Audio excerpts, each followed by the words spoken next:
Good evening and welcome. I'm Sarah, and I help you to crack the code of your sleep and dreams so you can sleep sound and dream deep. This evening is the final part of my three-part series on sleep and relationships, and I look at the impact of sleep on women this time. So, why is sleep important for a woman's health? Why is it an issue at all? Well, in general, for both men and women, optimum health and function requires that we get a good night's sleep. On average, an adult should be getting 7 to 9 hours of sleep every night. But more than 60% of women regularly fall short of that goal. Sleep deprivation can lead to a range of health problems, from being more likely to catch a cold to gaining weight or increased risk of developing heart disease or diabetes or having a stroke. So getting enough sleep is just as important as eating healthily and getting regular exercise. But women are more likely to suffer with insomnia and have greater problems initiating and sustaining their sleep, especially after menopause. Sleep, or the lack of it, affects our health and well-being. There's no doubt about that. Not getting enough rest impairs our ability to think. It makes us more accident prone. It lowers our moods on a day-to-day basis.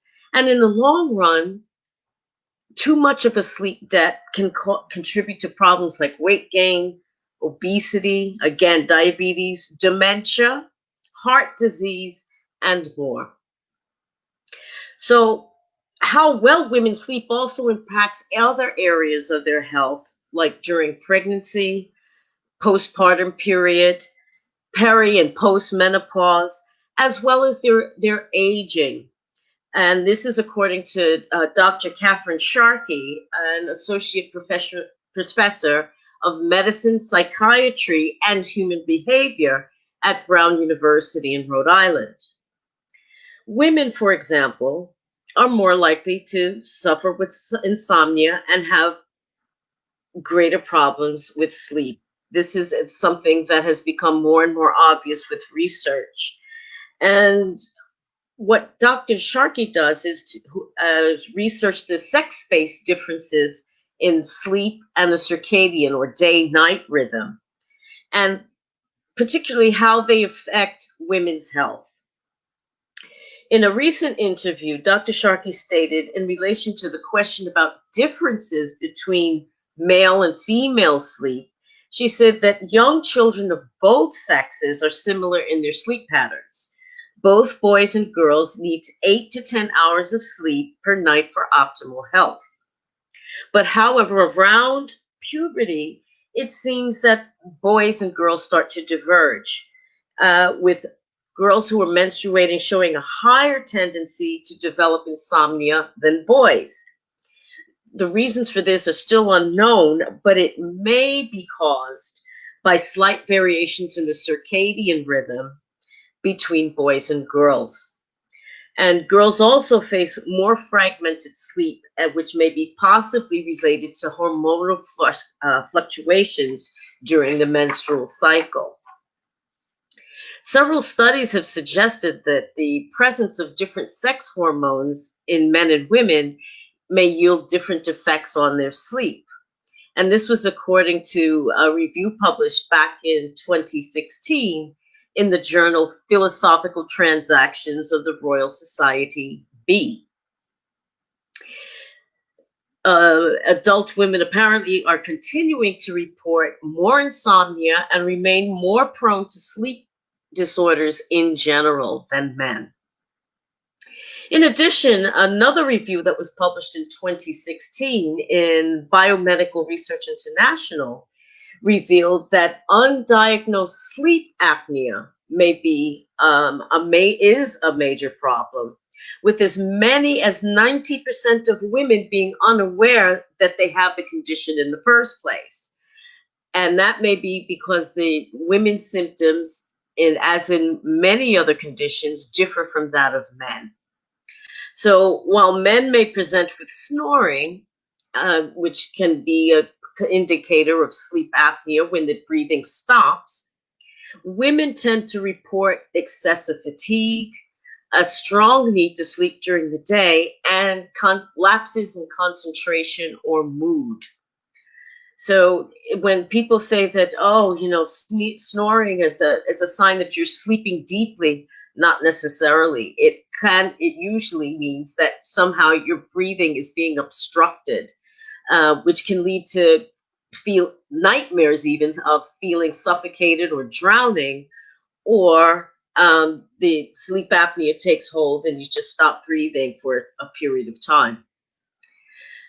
Doctors, men as well as women, may often misdiagnose these symptoms as being caused by depression or anxiety and prescribe medications that can cause weight gain and even worsening the problem, when the extra pounds will further compromise a person's breathing. During sleep during pregnancy, there seems to be an increase in all kinds of sleep disorders during pregnancy. Many women report problems finding comfortable positions, which can, especially as the pregnancy progresses, and breathing may become more difficult because the fetus may be restricting their lungs in some way, as well as women having back pain and requiring more trips to the toilet. Another issue that may come up during pregnancy is restless leg syndrome, probably because of iron deficiencies during pregnancy, as well as psychological issues. Some studies have shown that intrusive thinking and an excessive worrying can increase during pregnancy as well, which will also keep you up at night. Post-pregnancy, however, most women do improve, but not everyone. Currently, studies are being conducted to determine whether sleep deprivation plays any kind of role in postpartum depression. There's also research at the moment going on to find out whether there's some kind of variance in hormones, or subphenotype, which means that a link between the genetics and the environment, which may predispose women to mood disorders that may begin in pregnancy and worsen when they don't get enough sleep. There is some positive news, however, when it comes to the relationship between nursing and sleep.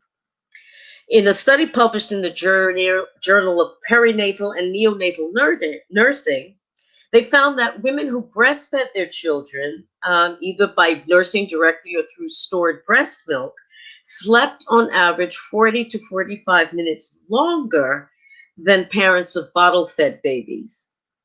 Other studies also seem to confirm that bottle-feeding parents not only get substantially less sleep, but they take longer to reestablish pre-parenting sleep levels as well. The current idea around this is that there's that prolactin, a hormone that the pituitary gland emits, to bring in the milk in the mother, may have a role in stabilizing sleep. But individual variability is enormous. It has been found that in various studies that most women sleep 6 hours a night and only 4 to 6 hours right after they've given birth. They grab naps whenever possible, but it's not adequate to replace the missing sleep. And some parents have even insisted that 2 decades later that they haven't slept well since they had their children. That's quite possible. I talked about in previous lives that new parents can expect to lose up to 6 years worth of sleep. And I think it continues, no matter how old your children are, you're going to lose sleep over them. Doesn't matter if they're young or old.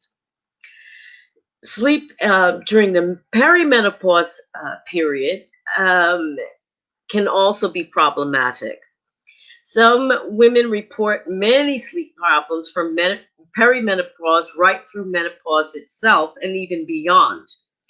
Hot flashes, of course, are the main symptoms that are associated with disturbed sleep. But if they're the effect, according to studies that have been done at the Human Sleep Research Program in California, has shown that the effect is actually bidirectional, which means that hot flashes wake women up, and women who are awakened get hot flashes. So it's a one can drive the other, in other words. Whichever comes first, it's a fact that the alteration in hormone levels implicated in hot flashes can affect the brain and impact a woman's mood. Sleep post-menopause, however, tends to improve somewhat as women make the transition from perimenopause to menopause. The hormones are starting to settle into a state of constancy, but this jury is still out on this one. There's still research being done. And the sleep disorder gender gap actually starts to narrow as both sexes become more susceptible to conditions like Alzheimer's and untreated pain. Older people with sleep issues are often given drugs for their medical problems, which can create sleep problems. And it's also typical for older women to find that sleeping pills prescribed to them later in life are no longer work. They're just ineffective. So, what can be done to mitigate some of these issues? Well, for optimum health and function, the average adult should be getting 7 to 9 hours of sleep every night. But as I keep saying, what is good for each individual will vary. Some people fall outside of that, and some people on either side of that spectrum. So 7 to 9 may be good for 80 to 90% of the population, but there may be other pockets that sleep better, less, or a bit more. It's all individual. However, um, getting enough, well, to some tips to help you to get enough sleep is, first of all, create a sleep sanctuary. Reserve your bedroom for sleeping and intimacy only. Keep the room cool. A room that's too hot will often make you wake up because you feel dehydrated, and your nose gets blocked because you're too hot. So banish all the Wi-Fi, all your computer equipment, all your electronic equipment out of your bedroom. Keep your bedroom as simple and clear of clutter as possible as well. If you must take a nap, do it only if necessary. Taking a nap at the peak of sleepiness in the afternoon can help to supplement hours missed at night. But naps can also interfere with your ability to sleep at night and throw your sleep schedule into havoc. So if you need to nap, make it a power nap for some 20 to 30 minutes, which can actually boost your alertness, your ability to make decisions, and to perform better on tests and things. So a short power nap that can actually do you quite a lot of good and not interfere with your sleep at night. If you can, you really should avoid caffeine after 12. And also go light on alcohol. Caffeine can stay in your body for up to 12 hours. So if you have it late in the afternoon, that means it's going to keep you up until the middle of the night. Alcohol, on the other hand, which acts as a sedative, can also disturb your sleep because it's a sedative, but it's also a depressant. So when you do sleep, you don't pass through the normal sleep stages. You kind of pass out, going to the deepest levels of sleep. And those stages are very important for to get a good night's sleep. We must pass through those stages of sleep, including dreaming. Exercise, try, and most of all, trying not to fall back into old habits and building up sleep depth again are also important. There are lots of other things that you can do to help this situation as well. And if you'd like to find out what you can do with simple, natural, drug-free solutions to getting better sleep, just give me a call. You see the information below on the ticker. Contact me. Make a free, no obligation appointment. Contact me and let's see how we can get you sleeping better. Thanks so much for watching and listening. Have a wonderful evening and a great week to come. And I'll see you again soon. Take care. Bye-bye.